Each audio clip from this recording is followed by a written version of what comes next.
Saludos, mi nombre es Karina Martínez, estudiante de la carrera de Ingeniería en Electrónica y Telecomunicaciones de la materia de Sistemas de Comunicaciones Radiantes. Yo les hablaré acerca del espectro radioeléctrico. Ya, este es un recurso natural de carácter limitado que constituye un bien de dominio público sobre el cual el Estado ejerce su soberanía. Y de la misma manera es un medio intangible que puede ser utilizado para prestación de diversos servicios de comunicaciones de manera combinada o no con medios tangibles como cables, fibra óptica y otros. Ya, este espectro es fijado convencionalmente por debajo de los 3000 GHz y es propagado por el espacio sin guía artificial, además que se encuentra atribuido a diferentes servicios de radiocomunicaciones. Ya, como podemos ver aquí en el gráfico tenemos algunas bandas de frecuencias en las cuales son manejados. Vemos con las que manejan frecuencias bajas y va aumentando, por ejemplo, hasta los rayos X fuertes que ocupan una banda de frecuencias bastante alta, pues necesita este medio para aplicarse en análisis médicos. Ya. A continuación, acerca de algunas de las especificaciones, lo que podemos hablar esta constituye un rango de espectro electromagnético convencionalmente que va desde 3 kHz a 3000 GHz, dentro del cual son generadas las ondas y que a través de un dispositivo llamado antena son transmitidas y recibidas. Ya, el rango del espectro radioeléctrico, atendiendo a características de propagación, pues ha sido dividido en bandas y subbandas de frecuencias, como podemos ver en el siguiente cuadro. Ya, por ejemplo, tenemos nueve bandas que van desde la 4 a la 12. Ya tenemos número de bandas, símbolos en inglés, su simbología básicamente, la gama de frecuencias, excluyendo el límite inferior, incluyendo el superior, una subdivisión métrica correspondiente para los mismos y abreviaturas métricas para las bandas. Ya explicando esto mejor, más detallado, tenemos la distribución convencional del espectro radioeléctrico.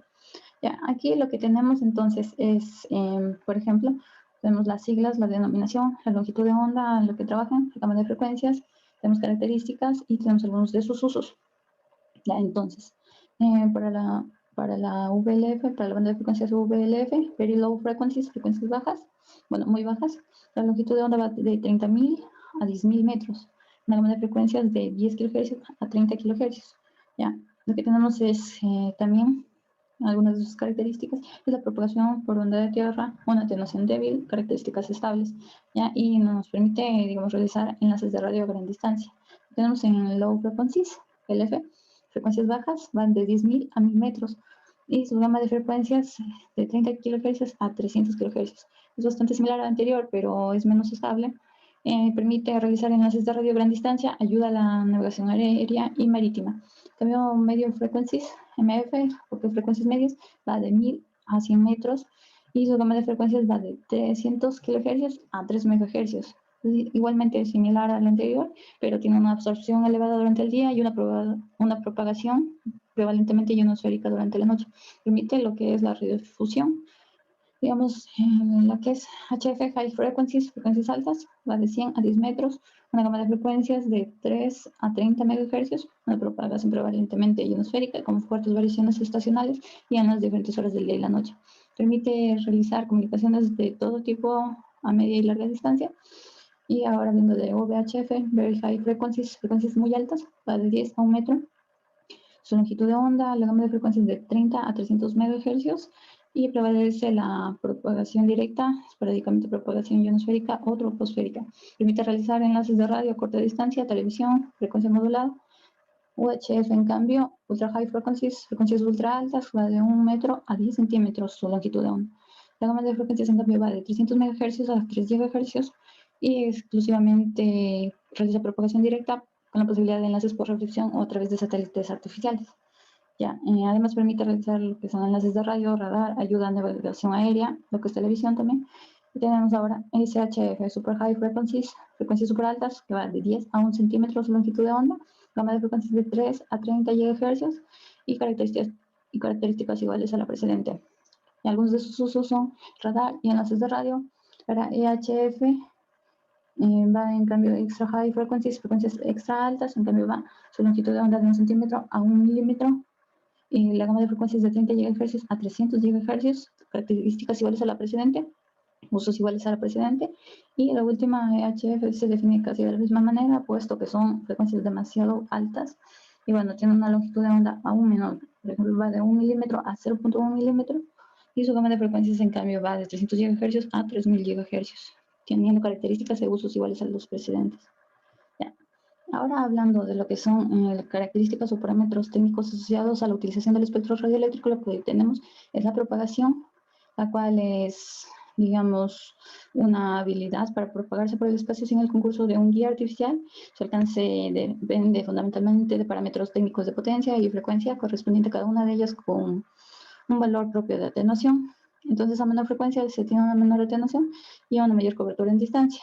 Pues hay segmentos del espectro que tienen un muy buen desempeño al atravesar cuerpos sólidos, una característica aprovechada para proporcionar cobertura en interiores. Y a frecuencias altas la propagación tiende a ser rectilínea y requiere que entre el emisor y el receptor exista una línea de vista directa, es decir, que no haya ningún obstáculo entre ellos. Ya, ahora hablando de la capacidad de la banda de frecuencia, aquí se nos dice que cada banda de frecuencia tiene su propia capacidad de transmisión, pues así a frecuencias inferiores es menor la cantidad de información que pueda transmitirse y el rango de frecuencia estará limitado a unos pocos kilohercios, y a frecuencias altas el rango de transmisión va a ser mayor y van a contar varios megahercios de anchura de banda, pues hay más espectro potencialmente utilizable. Ya, la anchura de banda, en cambio, es un parámetro técnico que especifica la cantidad de información que puede transmitirse a una velocidad determinada y calidad requerida en condiciones específicas, y constituye un indicador de la eficacia en la utilización del espectro y es función del grado de desarrollo tecnológico y de la naturaleza del servicio. Continuando, tenemos la potencia. Ya. Esta está ligada a la infraestructura que emite las señales radioeléctricas dadas las características de propagación, así como la influencia del medio por el cual se propagan dichas señales. Entonces, son mayores los niveles de potencia que se emplean en los equipos transmisores que operan en frecuencias bajas, y los niveles de potencia requeridos para transmitir en frecuencias altas son menores. Ya, las interferencias, en cambio, nos dice que los transmisores ocasionan interferencia en receptores, y lo importante es determinar el grado de esta interferencia, o sea, cuánto es degradada la calidad o cuánta información es perdida como resultado del efecto que produce la energía no deseada. Entonces tenemos dos tipos de interferencias en el receptor, dentro de banda y fuera de banda. Dentro de banda se dice cuando hay un traslape de frecuencia dentro de la banda de frecuencias en la que opera el receptor, lo cual puede ser corregido. Y la fuera de banda ocurre debido a la cercanía geográfica entre el transmisor y el receptor, produciendo una apreciable interferencia en la señal ocasionada por imperfecciones de los filtros en el receptor. Ya, continuando, tenemos lo que son algunos de los fenómenos de propagación de la onda electromagnética, y tenemos la reflexión. Aquí, cuando una onda incide sobre una superficie reflectante, se comporta como un espejo, o sea que la onda es reflejada formando un ángulo con la perpendicular a la superficie igual al ángulo incidente, como podemos ver en el gráfico, el primer gráfico. Y continuando, tenemos entonces que el principio de reflexión de las ondas es empleado en diseños de antenas para dirigir la radiación y concentrarla en un receptor. Entonces, aquí, como tenemos en esta imagen, si el disco reflector de la antena se diseña como en forma de paraboloide, las ondas de radio procedentes del espacio que se propagan en direcciones paralelas serán reflejadas de forma que acabarán confluyendo en un punto por encima de la superficie del disco en el que se coloca un receptor. Entonces, aquí el receptor se halla en el foco primario y proporciona máxima apertura para detectar señales débiles. Ya, continuando, tenemos lo que es la reflexión, que es un fenómeno que produce una onda, que se produce cuando una onda pasa de un medio a otro. ¿Ya? Entonces, aquí tenemos que esto se puede caracterizar un determinado medio por su índice de reflexión. También podemos usar lo que es la ley de Snell para relacionar ángulo de incidencia y ángulo de reflexión. Y tenemos, digamos, por ejemplo, si una onda se propaga en el vacío y pasa a propagarse en un medio, como lo que tenemos, lo del vidrio que tenemos aquí en esta imagen, entonces nosotros tenemos otros resultados de refracción, como podemos ver en la figura. Y entonces el índice de refracción de un medio va a ser distinto para longitudes de ondas distintas, o sea, la luz de distintas longitudes de ondas, colores, va a ser refractada a diferentes ángulos cuando la luz tiene el mismo ángulo de incidencia. Ahora, vamos a tener el caso que las ondas electromagnéticas que penetran en la atmósfera procedentes del espacio sufren una ligera desviación debido a la refracción. Tenemos lo que es la refracción atmosférica, ¿ya? Y va a ser más importante cuando la fuente se encuentra próxima al horizonte. Y el efecto va a ser de aumentar la altura aparente de la fuente, lo que tenemos aquí, ¿ya? Y entonces, debemos tomar en cuenta que si en algún momento, debido a su posición, el objeto pasa a ser por el cenit de refracción, no afectaría en absoluto la dirección de propagación de onda. El aumento debido a la refracción de la altura aparente de un objeto hace que éste sea visible cuando en realidad se encuentra por debajo del horizonte. ¿Ya? Ahora, hablando de lo que es la interferencia y la difracción, comenzaremos por la interferencia. ¿Ya? Y lo que se nos menciona es lo que es de las ondas que siguen un principio de superposición, donde dos ondas se encuentran en el espacio, se combinan en ese punto de encuentro y siguen posteriormente cada una de ellas su camino anterior sin producirse ninguna variación ni en amplitud, ni en frecuencia, ni en fase. ¿Ya?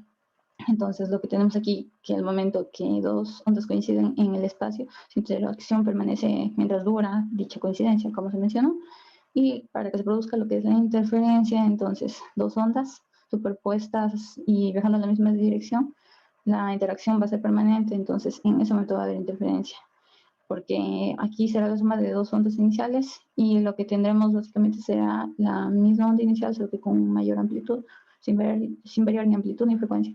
¿Ya? Entonces, lo que tenemos a continuación es dos tipos de interferencias que pueden ocurrir, la constructiva y la destructiva. Hablando de la constructiva, lo que podemos decir es que si las ondas tienen la misma frecuencia y están en fase, se puede decir que es una interferencia constructiva, pues la onda resultante de la misma va a tener una amplitud mayor que las amplitudes de las ondas originales.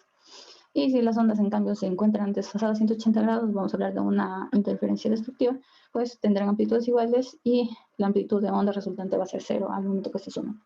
Ya.